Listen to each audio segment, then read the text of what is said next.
Okay, guys, so let's look at the angle relationship study guide.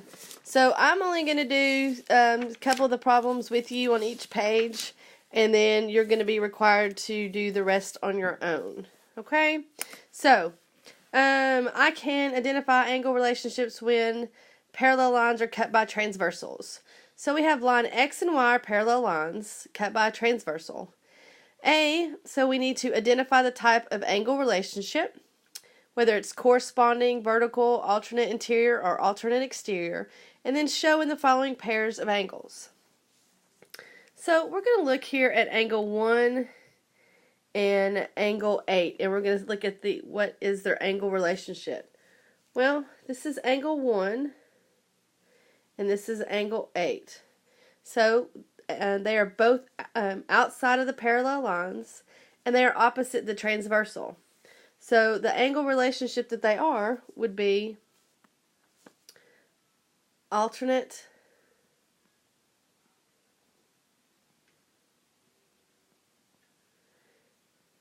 exterior angles. Okay, so they'd be alternate exterior angles. So let's look at angle 6 and angle 7. So angle 6 is here and angle 7 is here. Well, they share a vertex, which makes them vertical angles.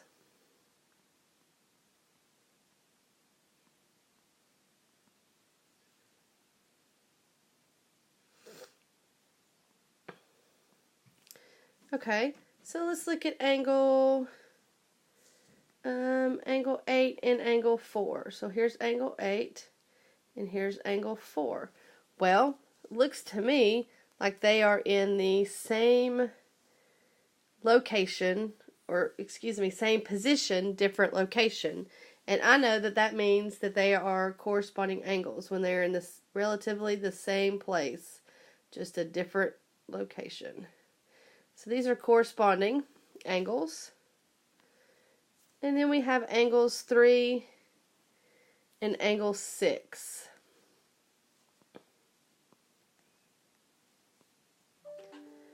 So angle 3 and angle 6. Well, angle 3 and angle 6 are inside the parallel lines and opposite the transversal, so I would say that they are alternate interior angles. So let's look at angles 1 and 5 now. So angle 1, this is angle 1 and angle 5. Well, once again, they're in different locations but the same position. So if I were to get up and move, if angle 1 was to get up and move and go sit at the second table, she would go sit at angle 5 if she was going to sit in the exact same position. So angle 1 and angle 5 are corresponding angles.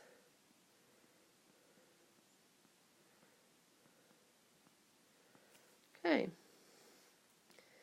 So, using the picture above, identify whether the following pairs of angles are congruent or supplementary.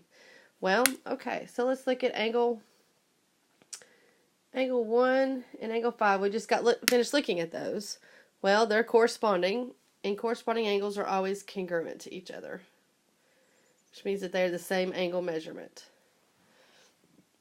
So, let's see, angle 4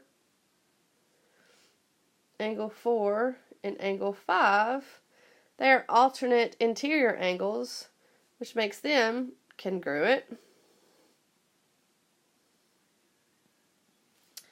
And then we have angles 3 and 5. So this is angle 3 and angle 5. Well, they are both inside the parallel lines and on the same side of the transversal, which would make them same side interior, which would make them supplementary.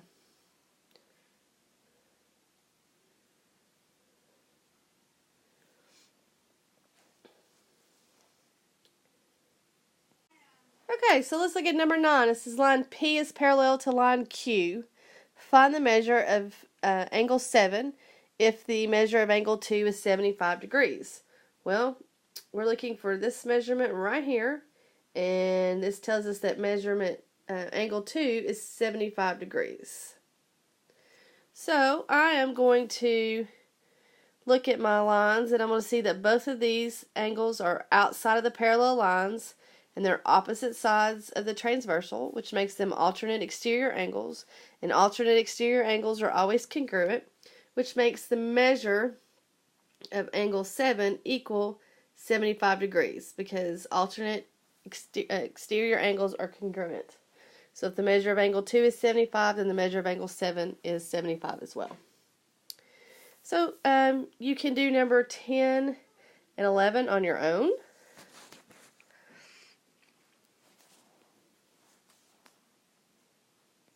Okay, so number 12, it says, in order to find the value of x in the drawing below, Jill and Hank wrote the following equations.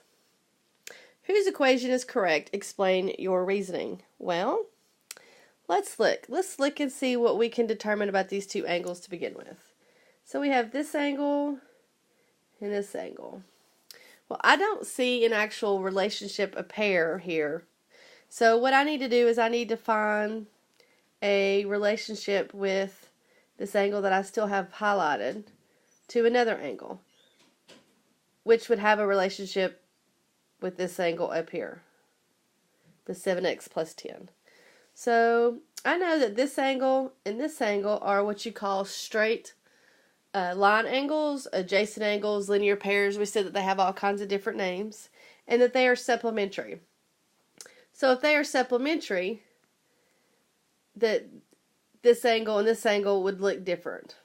Well, this angle right here is corresponding to this angle right here, which would mean that this angle right here has to be 7x plus 10 because they're congruent. So that means that this angle and this angle would have to be supplementary. Okay, so if they're supplementary, that means that 7x plus 10 plus x plus 10 equals 180 degrees. So we could say 7x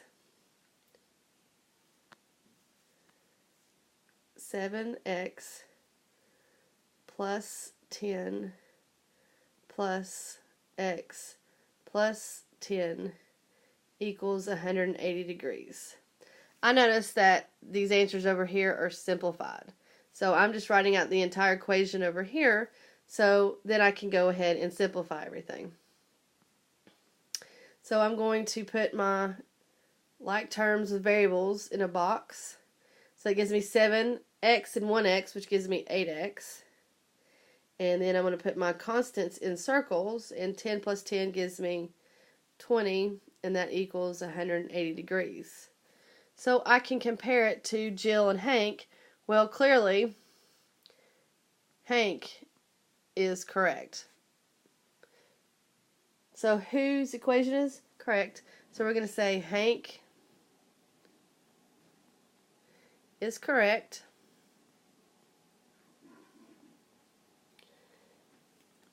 Because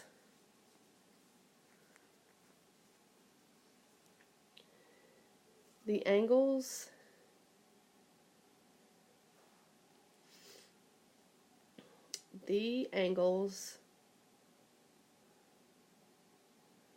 are supplementary.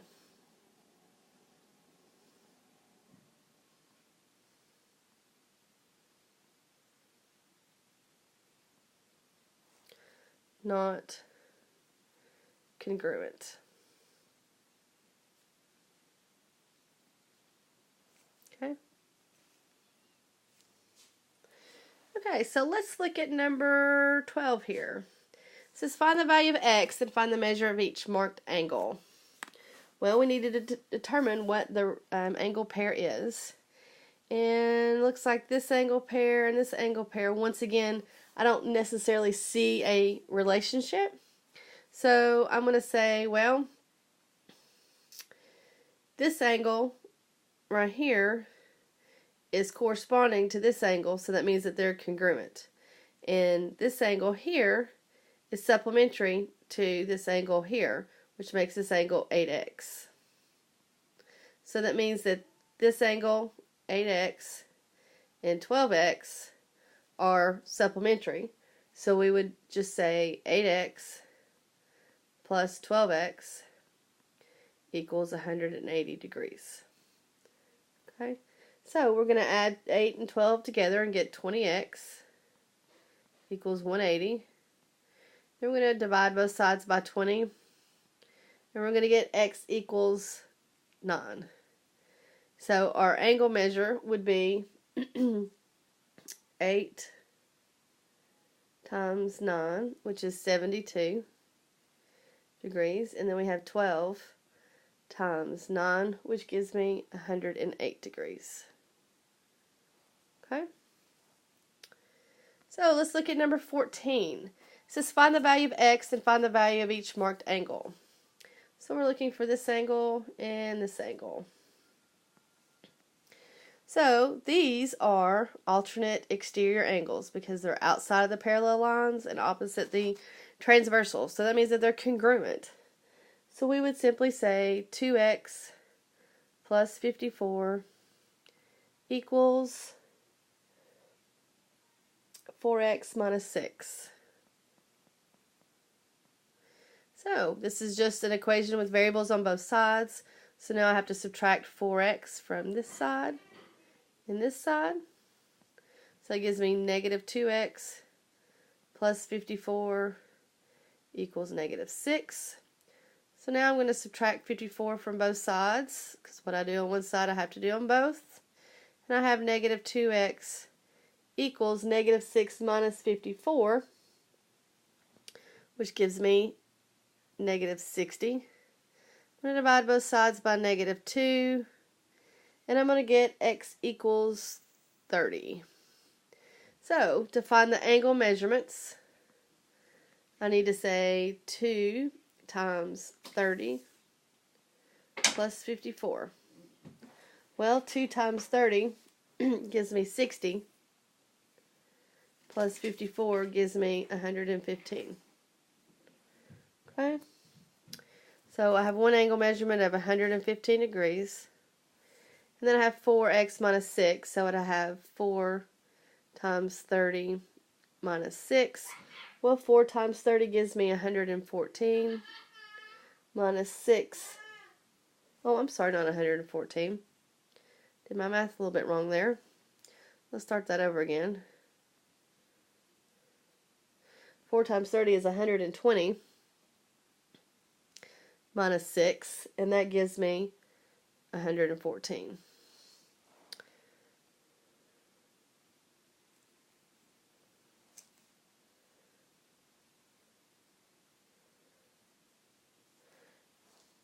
Which also makes this second angle over here 114 because they are congruent. So clearly, let's go back over here and check this. 60 plus 54 is not 115, it is 114. Sorry for the confusion. Okay, so if you have any questions, just raise your hand and ask.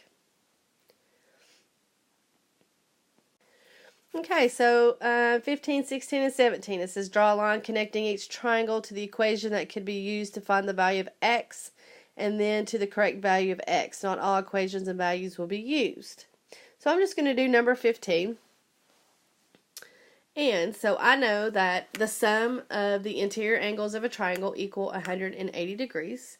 So I'm going to say 17x plus 1 plus 5x plus 2 plus 7x plus 3 equals 180 degrees. So I'm going to take and I'm going to put a box around all of my x's, including their signs. So it gives me 17x plus 5x plus 7x, and that gives me 29x. So then I'm going to take and circle all of my constants together. 1 plus 2 is 3, plus 3 is 6. So 29x plus 6 equals 180. I'm going to subtract 6 from both sides. I'm going to get 29x equals 174. I'm going to divide both sides by 29. And I'm going to get x equals 6. Okay, so I'm going to take this equation right here and I'm going to match it up to one of these equations over here. So 29x plus 6 matches it up. This matches with this. And then we know we got x, so this matches with this. Okay, so you need to do that with the other two, 16 and 17. You match the equation and then match whatever x is. Okay, so I'm going to have to stop the video here, but there'll be a part 2, and we'll do together 18, 20, 22, 24, 25, 27, and 28. So when you're done with this, go and look for part 2 of this video.